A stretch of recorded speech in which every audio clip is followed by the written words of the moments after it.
Can anyone relate to this? An absolute mess in here. The one good thing about having a mess in your vehicle is it doesn't take that long to clean up because you don't have that much space. Aside from my cardboard curtains, you know, put those away, but I've got all this other food and stuff that I gotta fit in here, and more food and stuff that I'm gonna try to fit in here. Today I'll be heading out to Drumheller. I haven't been there in 25 years, so I just want to check it out, get the drone out there. My drone is fixed. I got a new one, brand new one. So found some good places to kind of camp for the night, and I want to do a couple little hikes there in the hoodoos and the canyons and all that kind of stuff. There's Horseshoe Canyon and Horse Thief Canyon, two different canyons. So let's back up here and head out. It's kind of gross weather here, and it's supposed to be sunny over there, so let's go.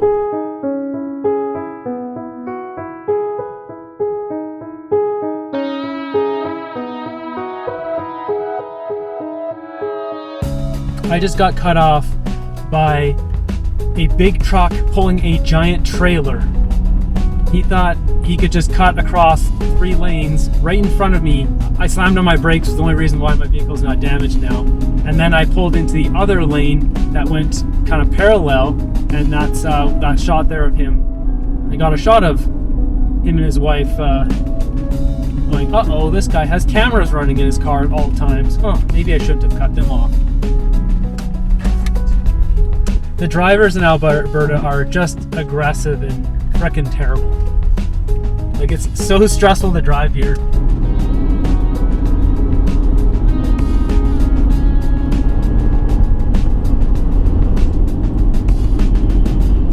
I'm like a tractor on half the road. Definitely know I'm in the outskirts of Calgary now. Growing up in this area, we used to see like moose and deer all the time on the sides of the road.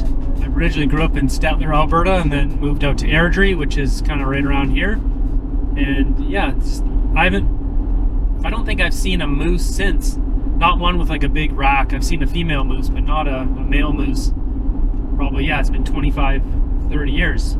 Yeah, 30 years since I've seen a moose.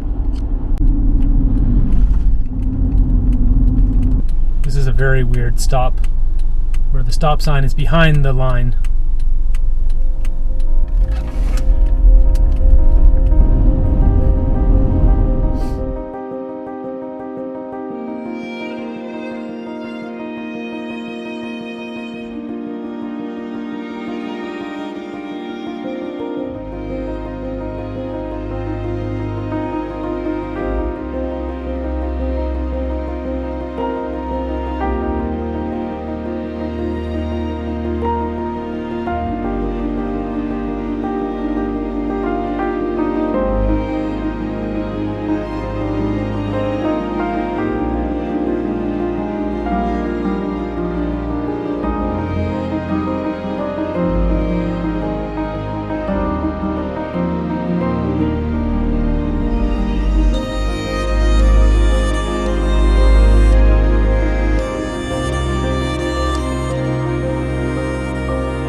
I just made it to Horseshoe Canyon. There's a sign here, no camping or overnight parking. There's a campsite there, but for all of us free parking van lifers, this is not the place you want to be, but there's other places around here. It is a little bit weird. It's in the middle of nowhere. It would really hurt no one, but so be it. So this place is not drone friendly, but the actual park area is pretty small, so you can just walk like half a kilometer out, and then, you know, I'll be able to get some cool drone shots here.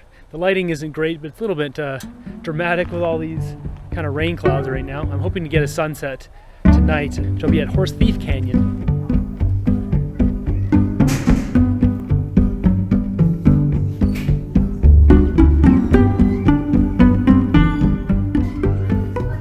Alright, after getting kind of prepared here, I'm ready to head down. I don't know which way to go. I'm just looking at my guide GPS, which has a bunch of tracks on there. I think there's an all trails track as well, but apparently a bunch of these are considered peaks. I don't know if I'll count any of these as peaks. If there's over 300 meters of elevation gain, I will. Otherwise, I can't be counting little hills as peaks. Okay, let's get going. As I mentioned earlier, no drones here. Pets must be on leash. I honestly find the no drone thing a little bit weird, especially in kind of outskirts of Drumheller here. They think they'd want people bringing their multiple $1,000 drones to promote the area. It's goofy too, because it's just a small little area where around the parking lot here that's no drone zone. You can just walk like 300 or 400 meters off to the side and down into the canyon, and then it's all fine. It's not part of the park.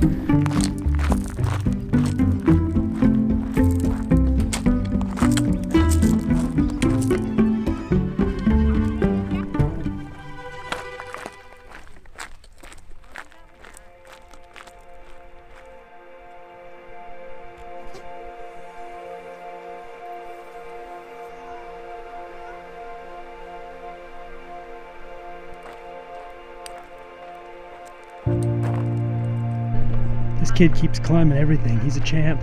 Okay. Bagging peaks out here.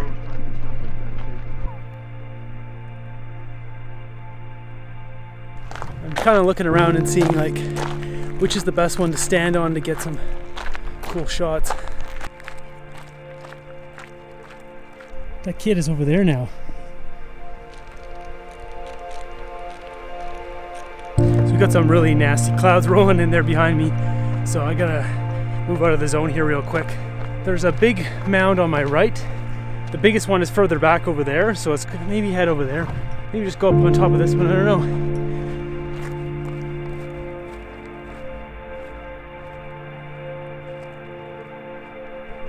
I'm gonna get up top here first. Once we get up there, then I think we can link up to the biggest one.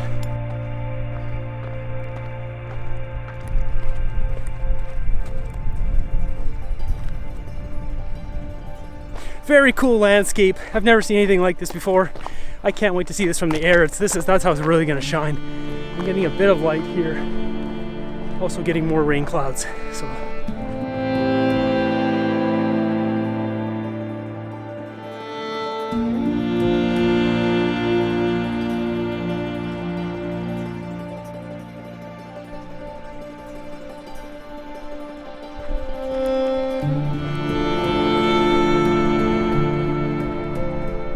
So I thought that was the highest one, but this looks pretty high. And then there's also one way back there. Wow.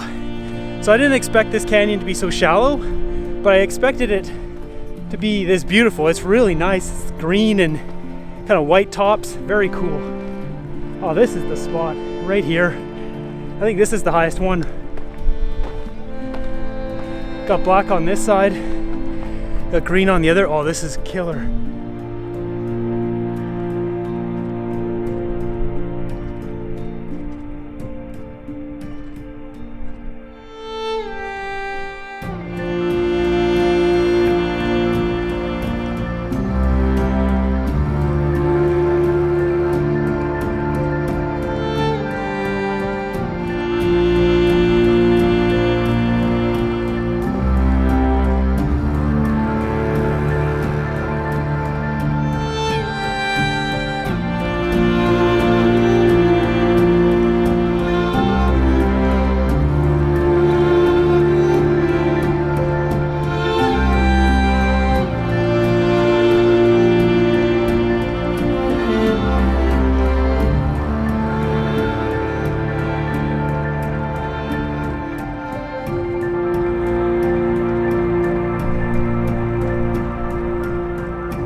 Some days you just get lucky.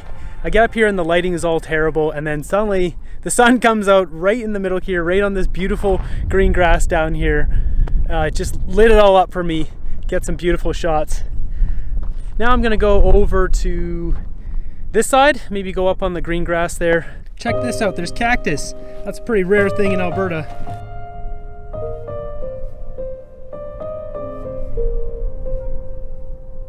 So this is the only thing with some exposure. The kids were running up and down it. Let's go check it out. I won't lie, if you fell off that all the way down there, you'd break something. You'd break a lot of things. I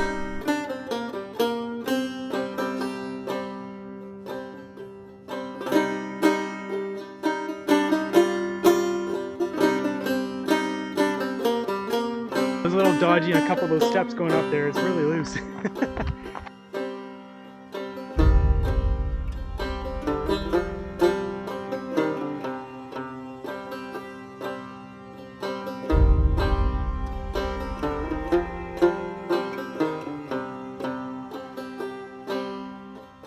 So I just came from that one, and I'm just looking down here. This drops down pretty good, like 30, 35 feet, 40 feet. And I'm just hoping to find a way down here. This place is definitely choose your own adventure. And I'm looking at a cliff here. Pretty gnarly cliff. Might be able to go right this way and then kind of down that and then over. Let's give it a shot.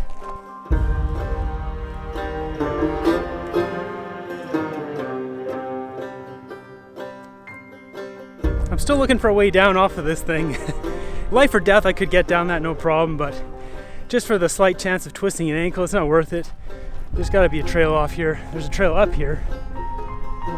There's a route off the inner side here. If I go off the inner side, then I have to go all the way around.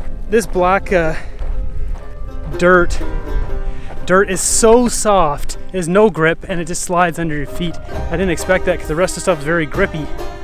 Alrighty, what do we got here? Oh, this looks better. Alright, so this can go down there, and should be able to get down there. I almost slipped and fell into this little cave here. I'm realizing I'm standing on a cave, so I should probably move. It's pretty wild. So here's our 10-foot question mark. Jump across there we go. Yeah, so the 10-foot question mark is right there, and I just wasn't feeling it. I just don't want to break something. I think I can go down right there easier. So we came around here. So yeah, I'm gonna go down that. That's a lot nicer to go down. So somewhere here I was trying to get down the first time, and there's a couple people down where I'm standing. They're looking at me like I'm nuts. So I'm following some little bush trail that just came through there, along there, and now it goes up here somewhere, up to the right. It's kind of thin here, but if I pop up here, I'm like right at my car. So I'm just gonna go for it. This is more of an adventure than walking back upstairs.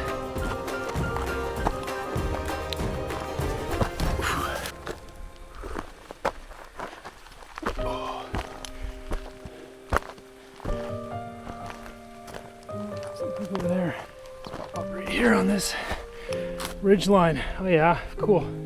Decisions. There's a little bit of a path there going up, or around here. We can go take a look here. It might just be a nice view. A little bit more of a cliffside trail there. One that I'm not willing to do. Not unless out of desperation. I'm not going down that. There's a time and place in life to take risks. And like up on this kind of little hike, we'll go over here and go through the woods. So I dropped my camera and I broke off a little joystick that's on it, and it's below me somewhere. I can't find it. It's black. All the little rocks down here are black. And I don't want to take any steps to move away. I'm going to take a breath and look again. On this episode of finding a circular black button. Where is it? I can glue it back on. I could have flicked it backwards too. The camera hit the ground right there. Where is it? I looked and looked and looked. I couldn't find it. I can't see it forever. Oh my God, that scared the crap out of me. What was that? It's a huge bird. Oh God. Okay. It's time to finish this one up. I'm not sure how I'm bushwhacking in an area that doesn't have any trees or bushes, but Somehow I found some to bushwhack. It's a good day. Oh. Oh.